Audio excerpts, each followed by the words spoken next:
प्राचीन काल में सत्यव्रत नाम के एक राजा राज करते थे।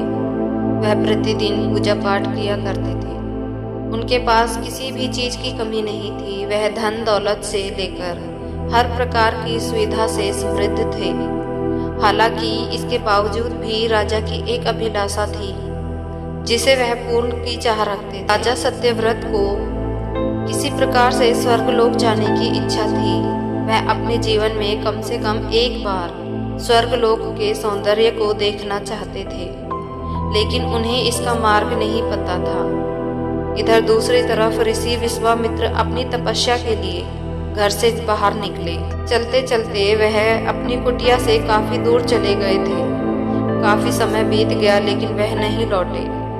इस कारण उनका परिवार भूख और प्यास से तड़प रहा था। राजा सत्यव्रत को जब यह सब पता चला तो उन्होंने ऋषि विश्वामित्र के परिवार के पालन पोषण की जिम्मेदारी ले। कुछ समय बाद जब मुनिवर लौटे तो वे अपने परिवार को कुशल देखकर काफी प्रसन्न हुए। उन्होंने पूछा कि उनकी अनुपस्थिति में किसने उनकी देखभाल की। इस पर ऋषि के परिवार वालों ने बताया कि राजा ने उनके पालन पोषण की जिम्मेदारी उठाई थी।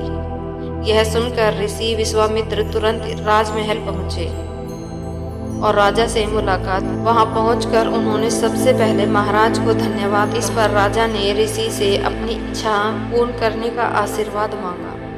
राजा की बात सुनकर ऋषि विश्वामित्र ने कहा, बोले महाराज, आपको क्या वरदान चाहिए?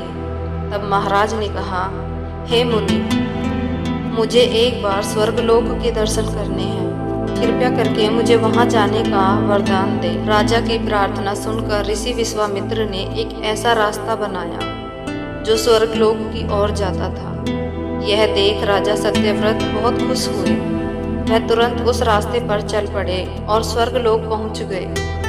यहाँ पहुंचते ही इंद्रदेव ने उन्हें नीचे धक्का दे दिया, जिसके कारण वो सीधे धरती पर जा गिरे। राजा ने तुरंत सारी घटना ऋषि विश्वामित्र को बताई।